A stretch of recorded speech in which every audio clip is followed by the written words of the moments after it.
Hello, everyone, and welcome to the Ask Dr. E show with Robin. We're glad that you're here today. It's Hi. always a joy to have you join us. Today, we're going to be covering a topic that is really kind of in the forefront of the news today.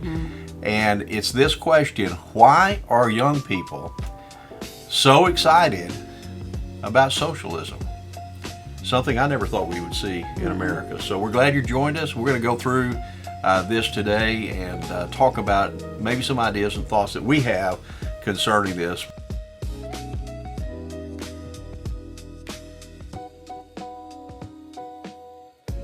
I think one of the first things that we talk about is they have a limited firsthand experience with socialism's historical failures.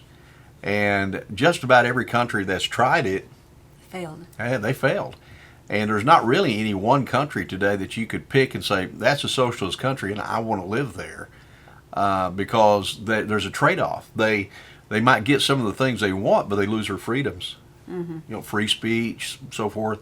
They don't think they will, but they do. Yeah, you will. I mean, that is when the government takes over, they start small and then they continue to take more and more and more because they're power hungry. A lot of them are just power hungry and they want to be in charge of your life. Right. And that's a scary thing to me, especially. But they lie. They lie they do. about everything. They know that they can't do a lot of the things they promise they're going to do. The finances, don't plan on it. Yeah, not there. Mom Donnie right now is, he said it was going to be free bus fare, and the price has actually gone up. And then he's talking about freezing the rent, and the price has gone up.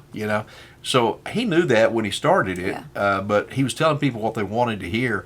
And I think a lot of people in New York City right now are having buyer's remorse because he's not following through. But we do have like Mamdani and AOC, Bernie, who's been never had a job. He's never had a job. The first house he lived in had dirt floors that he was married in. And he just never did anything to make a living or to improve his conditions until he went into politics. And that's all he's ever done with his life. And so he's never had to go out and start a business, make a payroll. He's never done any of those things.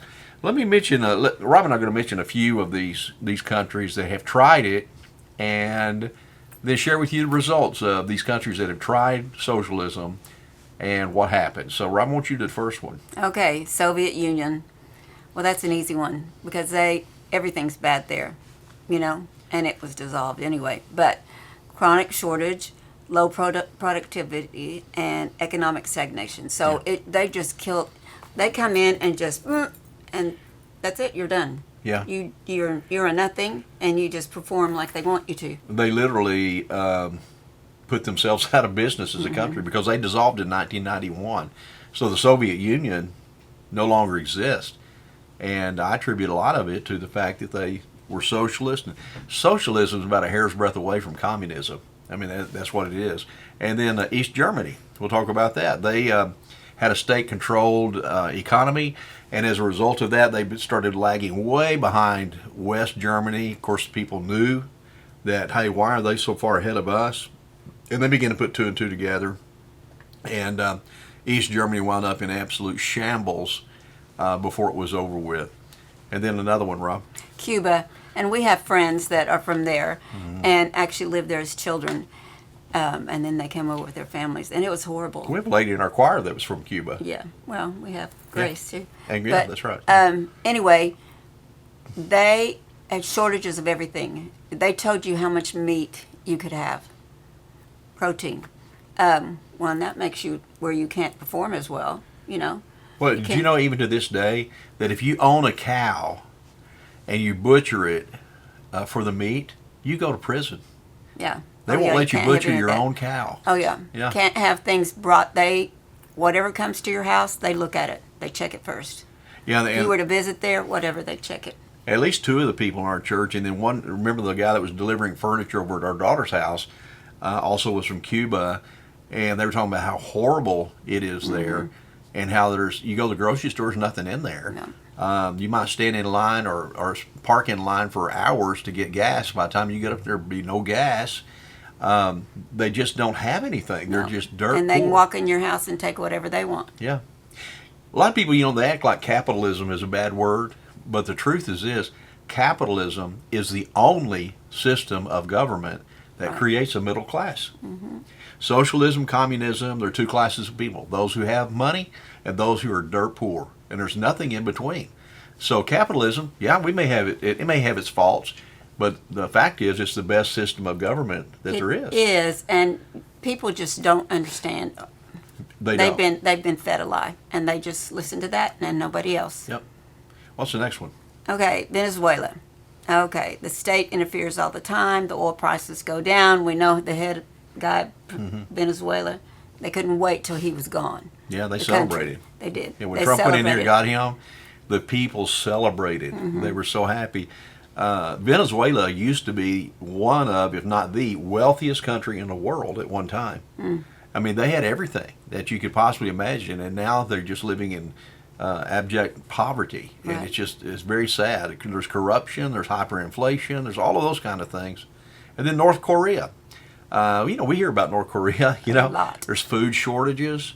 No There's free speech. 'Cause no free what is speech. it? Little Kim, Big Kim, whatever. He'll Oh gosh! cut you down. Even his own uncle said something he didn't like, and so they put him out on a runway of an airport, and he had one of his fighter jets shoot a bomb right through his own uncle and blow him up. Their living standards are horrible. The people there are not happy people. No. What they put on. Nobody has a conscience there. No. Those in power. Yeah. And in fact, they're not allowed to watch anything they want to watch or listen to anything they want to listen to. And there have been occasions I've read about where people have gotten smuggled in like DVDs, movies, or whatever. Word gets out they have them, and they will kill them or put them in prison. That's a socialist country. That's what happens. I'm sure it didn't start out that way, No. Made promises like Mandami. Yeah. Okay, so why then are young people so excited about socialism? I think one of the reasons is because of economic pressures and affordability concerns. They feel the economy and the pressure of not having enough money to do what they want to do. One of the things, Rob, you share the next one, but one of the things, they can't afford a house. How do you save enough money to come up with a down payment and then make a payment on a house, which, $2,000, $3,000, $4,000 these days on a lot of homes? That's what the payment is when you count everything, the taxes and everything else. And it's a scary thing. So they look out of the future. A lot of kids in college or just graduating college said, there's no hope. We will never own a house. In fact, I was on a tram with a couple from Colorado, and I asked them, I said, so you live in Colorado? Yeah, we live in Denver. I said, you own a home there? No. We rent an apartment, because they said, we will never, this is what they said, we will never be able to afford a home. Wow. And that's what they told me, which is sad. How about the next one? They can't afford a car. Yeah. No transportation, of their own, which is really sad. Well, can you imagine? I never thought there'd be a day that, in America, that you'd pay $50,000, $60,000, $70,000, $80,000 for a truck. Yep. For a truck, even the mid-sized trucks, you can't find. If you get one that's pretty good and loaded, you're looking at a minimum of $42,000 to $45,000 for a mid-sized truck. That's a lot of money. It is. It is. I read, I'm not going to quote it correctly because I can't remember exactly, but the average car payment today is like $700 a month.